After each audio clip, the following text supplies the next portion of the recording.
everyone. This is Erin with Safe Haven, and I'm here today with Nicole Platania, who wrote the Curse of Ophelia series. There's my camera. You could see this beautiful, it's my favorite edition It's so of, pretty. of this book. And we're gonna talk about this book and this series and ask some questions just in general about your writing craft. And super excited to have you here. Do you want to just start off by telling everyone a little bit about you? Yeah, I would love to. First of all, thank you for having me here. Very excited to chat with you today. So I'm Nicole Platania. I am the author of the Curse of Ophelia series, which is an epic romantic fantasy series. That is my debut. It is self-published.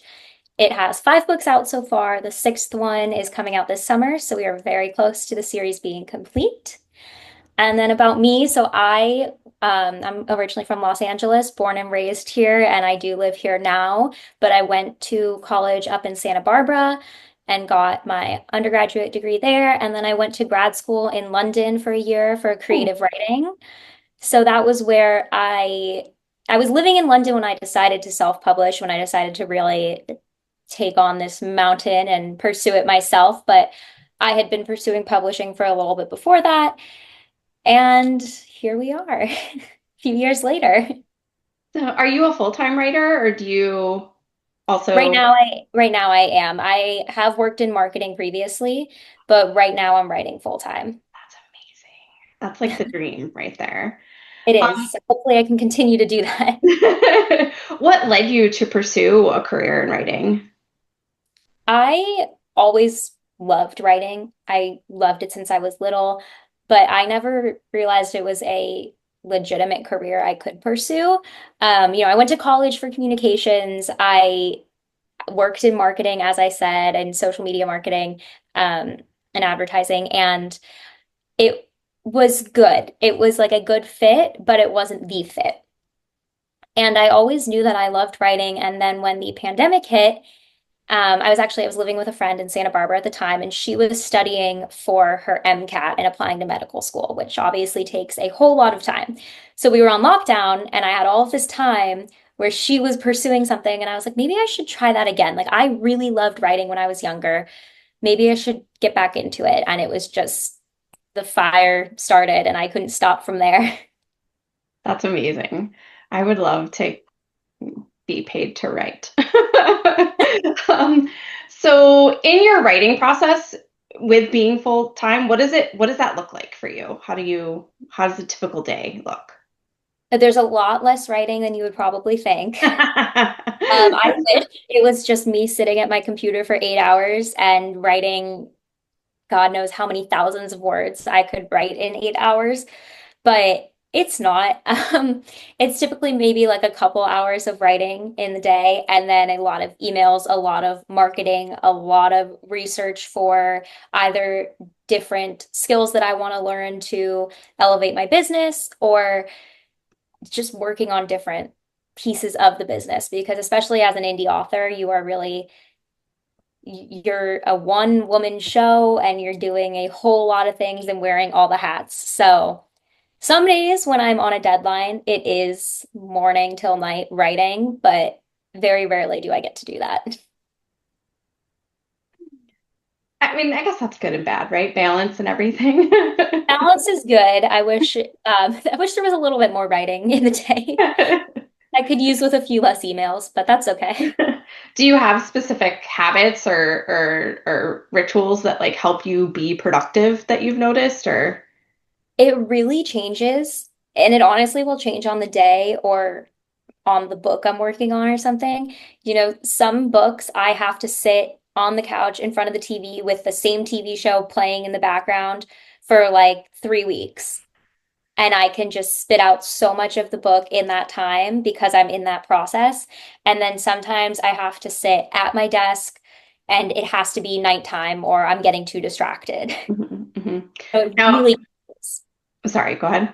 no, no, go on. Oh, I was gonna say, are you like a plotter or a fly by the seat of your pantser? I'm definitely a plotter, but I leave a lot of wiggle room in my plots. So something, and that's something I've had to learn to get more comfortable with, but I've really learned that I create a lot better books when I do that. If I'm too strict to my outline, I don't leave myself room to be creative or leave the characters room to tell me that something is better. Mhm. So the book I'm writing right now, I'm actually trying to do that and leaving myself a lot of breathing room in the outline, and it's definitely helping a lot, but I still do have my goals of okay, this is going to be the midpoint, and then this is going to happen, and blah, blah, blah, blah, blah, and all the things. Yeah, absolutely. So, can you share the inspiration behind your latest book or the whole series of the Curse of Ophelia and kind of what sparked the initial idea? Yeah, so the Curse of Ophelia, actually, the world of the Mystique Warriors was a spin-off world of a different book I was querying back however many years ago, where they were mentioned once as living in a different world than those characters. And I always knew there was a story there. And then one day it was a shower idea. I just had a thought of this girl who was a warrior and she was cursed and she was looking for the boy she loves. And I immediately knew what world they fit into and where they sort of belonged. And once I had the characters and had them, I kind of sat down and asked myself what I wanted this book to feel like and what I wanted this world to feel like as I was fleshing it out. And that's when I really picked up from a lot of pieces of books I loved. And I was like, well, I want it to give me the feelings that some of my favorite books have given me. So, like that feeling in your chest when you're just like you can just feel it when you think of the book characters. That's what I wanted to create. So I really just went into the book going off of a lot of emotion like that. And I think my characters are kind of shaped that way. And then, yeah, pieces of the world. I mean, there's a lot of Greek mythology woven into the world. It's kind of beneath the surface of it. Um, and it's in a lot of the lore and the history and things like that. And the characters were really where the story came from and just the idea for them. I have character art there. That's why I keep looking that way. Yeah. I have character art right here. I, if anybody hasn't figured out, I have read these books. I'm a huge fan of these characters. So, how do you approach character development? Like, can you walk us through like how you created Ophelia or some of the other characters in the series? Yeah, with Ophelia specifically, I knew that I wanted her to start from a bad place. I wanted her to start from a place that I had personally been, well, not literally what she was going through, but mentally the feeling that I had been in before, um, that I know a lot of people have mentally been in before. And I wanted it to feel like she wasn't perfect. And I wanted the reader to know she's not perfect. And from the beginning to be able to identify these very clear flaws in her and then to get to go on that journey with her to healing them. And it's a long journey. She's not healed by the end of the first book. You know, she's definitely taken steps, but she's by no means there. And I'd say even by the last book, she's still working on things because that's just life. No one's ever perfect. Like everyone is still trying to grow. But I really focused on that in the first book when I was building the characters, is I really wanted them to have relatable flaws Mhm. and things that they were trying to learn from and heal and overcome. So for these characters in particular, especially Ophelia and Malakai, that's where a lot of their character development started. But I'd say another big piece that goes into character development is knowing their backstories and kind of knowing where they come from. And some characters that's easier than others. Some of them waltz onto the page and you know everything about them. And then some of them really make you work for it. For me in particular, they really make me work for it. And I don't know them the second I meet them, and they don't tell me for a very long time how they became who they are. So it's definitely an interesting piece of it is the backstory, but it's definitely a helpful piece once I can nail it down. Do you find that you do a lot of research when you're doing your character development and like to different types of things or world It, building? yeah, it depends on the character for sure. There are definitely characters who I've researched a lot of different mental health, either strategies to heal different things or just tendencies that come along with them. So I've definitely researched a lot of those. Some characters, again, I know them the second I meet them and I know who they are, like their soul, and they make it a little bit easier on me, but the research is kind of a fun part of it, and it's Mhm. a way to flesh them out in a very real sense. And one resource that I really liked, it's called the Psychological or Emotional Wound Thesaurus. Hang on, I actually have it. Crap. Because it's so helpful. Emotional Wound Thesaurus. Oh my It goodness. it's very helpful in trying to understand what people have been through, what they're, just what who they are and why they do the things they do. That is definitely one of my favorite resources to turn to when I'm working on character growth and character building. That is really cool. So you mentioned also that you have a lot of mythology kind of inspiration in the Curse of Ophelia series. Do you enjoy mythology, or was that a lot of research you had to do, or kind of both? Both, I do really enjoy it, and I have some different books that I like to go through, but I also really enjoy putting my own spin on it. So what I did when I got to specific parts in Ophelia's story that I felt were going to be like in particular book three, where the trials start. Um, I wanted those to be inspired by different things in Greek mythology, but I didn't want to just rewrite trials that had already been done. So I read through some old things that I had read before and was inspired by them and figured out how I wanted to put my own spin on them because that's what I really like doing with mythology is I like reading these stories and then saying, but what if it was like this instead? And then how that goes. That's awesome. Do you find that you have a lot of like recurring themes in your stories?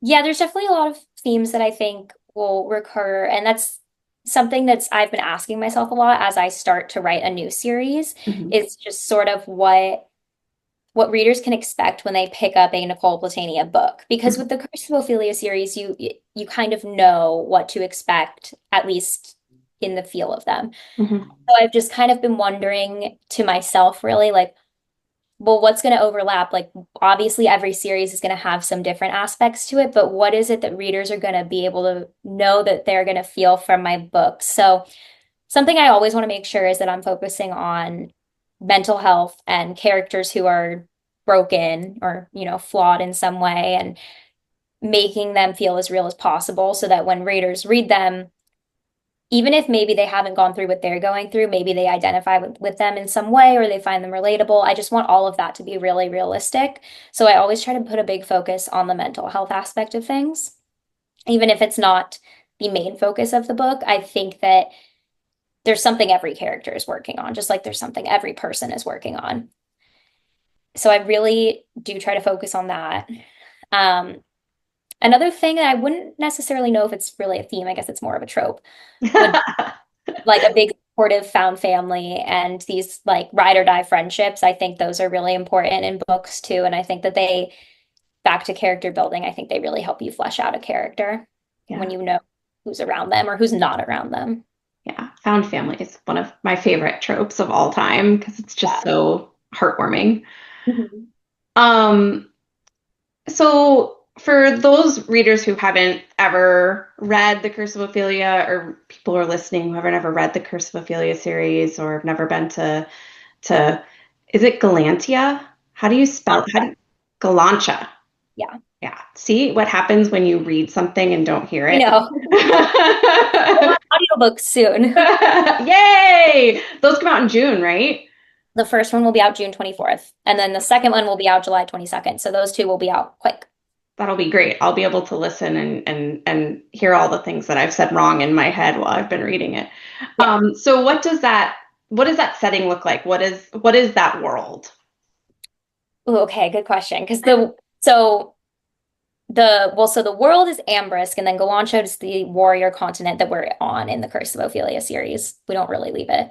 Um, and every territory looks different, which has to do with some of the angel magic, which we'll learn a little bit more about in the last book.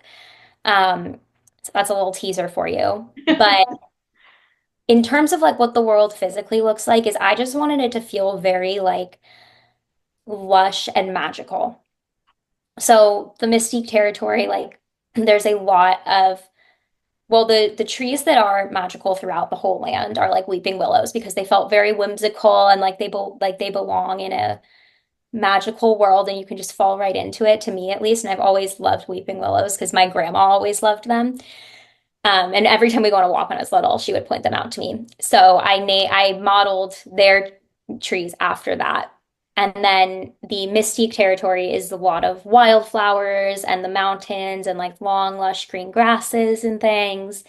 But then there's, the Mind Shaper territory that's completely snow covered, or there's the Body Melter territory that's like practically like an eternal autumn, and there's just like fiery florals everywhere and foliage and all of that sort of coziness. And some of I do kind of model some of the places after like places I've traveled a little bit, and like I have loved Italy and I've done lots of vineyards and things in the Star Searcher territory. So that's kind of like my homage to that because I am Italian. So there's a lot in this world, I will say. It's hard to like just describe it in one word of what it would feel like. Yeah, that's amazing. Um, so what kind of pivoting a little bit away from the series and back to kind of what's inspired you, but like what genres have influenced your writing style and Ooh, that's a good question. I mean, I definitely have always been a fantasy reader, but I have also loved like the romance genre, of course. And I definitely love reading books that are a little bit more lyrical Mhm. because I think that they are just so immersive to me and I just get so lost in them. So when I do read a book like that, I really love that I how I get lost in it. And I I haven't tried to emulate that in my writing style, but I do think that sometimes I do lean towards the more lyrical prose Mhm. because those are the books that I feel. Those are the books that when I'm reading them, I'm like, I know exactly what they're saying, and I feel like I hear it. I hear what I'm supposed to be hearing. I feel what I'm supposed to be feeling, like emotionally in my chest. My heart hurts for these characters and all that sort of thing. So I definitely will, like, I love picking up a book like that. That's great. I think your writing really reflects that like style. um, okay, so fun question that I like to ask everyone. If you could spend a day with one of your characters, who would it be and what would you do? Okay, I'm gonna cheat because I have two answers and they're very different. It depends what I felt like doing when I woke up in the morning. So I would either want to go gambling with Tolik because I think that would be so fun, have a few drinks, like just pure laughs. Hmm. But Hmm. if I woke up and I was like needing a more relaxing day, I would want to go to the spa with Jezebel. Ooh, I think that would be the most fun girl talk. yeah, Just like relaxing, getting our nails done. She would make sure that we had all the right treatments, that everything was just to perfection. yeah, yeah. She's like the ultimate girl. She really is. That's fantastic. I love that. So, kind of leading toward the end of our questions today, what's next for you? What's upcoming? We know the audio for Curse of Ophelia drops June 24th. Very excited about that. Yeah. Um, Legacy is the next book, right? Yeah, so it's going to be a really busy summer. The summer of Ophelia. We're totally claiming that. We are just owning summer 2025 because there is so much going on. I will be announcing like in the next few days that the hardcover of book 4 will be out June 12th. So the a few people already have it because they were able to get it at events, but it'll be the standard edition will be out anywhere you can get it on June 12th, and it has the first chapter of Legacy in the back of it. So people who get that on June 12th will be able to read that. So that's very exciting. Then we have the first two audiobooks coming out this summer, all building up to August 7th, which is the release of The Legacy of Ophelia, final book in the series. It all comes to an end. We'll see what happens. So I'm really excited for all of that. And then I am working on my next series, as I said earlier, and it is going to be in the same world, completely separate story, completely separate characters. You will. get to see a couple familiar faces at some point, but they won't be the focus of the story. Um, and that's all I'll say about that point. But I'm really excited about it. It's been a really fun writing process so far. That's amazing.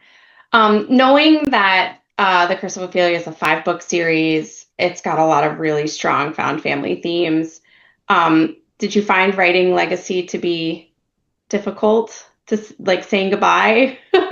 So difficult. It's the hardest book I have ever written. And I was texting friends like literally up until a few days ago. And I was like, when you ended your series, like friends who have completed series, and I was like, was it this hard? Because I it has been impossible. And not just the sense of like saying goodbye, but I always knew like, oh, in the next book, like I want to include a scene like this to highlight this character has Mhm. come this far and I want them to do this. And now I'm looking at this behemoth of a 192,000 word book. And I'm like, but where can I put that one scene that I want to put? Because it needs to be in this book. And yeah, so it has just been so difficult, just logistically, emotionally, physically, because I'm exhausted. But I think it'll be worth all of the stress that comes with it. I hope so. I'm very excited to read it this summer and super thankful that you took the time to meet with us today and talk a little bit about the Curse of Ophelia and your writing process. And yeah, thank you so much for joining us. Yeah, I'm so happy to. Thank you so much for having me.